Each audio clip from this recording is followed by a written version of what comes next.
एक बार की बात है। एक बार अमजद नाम का लड़का जंगल में लकड़ी काटने गया था। सूखी लकड़ी ना मिल पाने से अमजद को सूखी लकड़ी ढूंढने में काफ़ी देर लग गई। अंधेरा होने लगा। अमजद घर की ओर निकल पड़ा। तभी रास्ते में उसे चीखने की आवाज़ आई। उसने चारों तरफ देखा लेकिन उसे कोई नहीं दिखा, तो वह घबरा कर भागने लगा। उसे लगा कि कोई उसका पीछा कर रहा है। वो और तेज भागने लगा। भागते भागते वो घर पहुंचता है, जहां उसकी पत्नी ने उससे कहा, क्यों भागते हुए आ रहे हो, क्या हुआ। उसने अपनी पत्नी को सब कुछ बता दिया। यह सब उसका भाई अनवर भी सुन रहा था। रात हो गई। उसके भाई को रहा नहीं गया। उसके मन में यही बात चल रही थी कि आखिर भाई को जंगल में क्या दिखा। उसे नींद भी नहीं आ रही थी। वह चुपचाप उस जंगल के लिए निकल गया। वह जंगल पहुंचता है, तभी उसे आवाज़ सुनाई देती है, कौन हो तुम, रुक जाओ।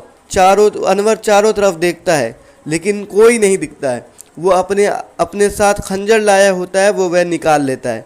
उसकी नज़र पेड़ पर पड़ती है। पेड़ के टहनी पर एक जिन्नात बैठा रहता है।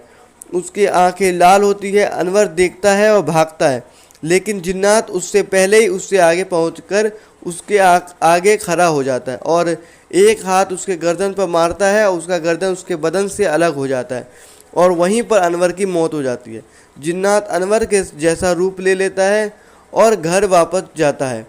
अगले दिन जब अमजद आता है तो वह देखता है कि अनवर गायब है। अमजद को ढूंढता है। वह देखता है कि अनवर उसके पुराने घर के एक कोने में बैठा हुआ है।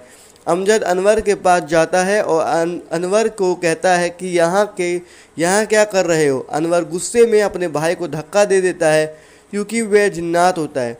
अमजद डर जाता है और हकीम को बुलाने चला जाता है। उस समय हकीम कहीं गए होते हैं। अमजद अपने भाई के लिए वहीं चला जाता है और पाक पानी लेकर वापस आ जाता है।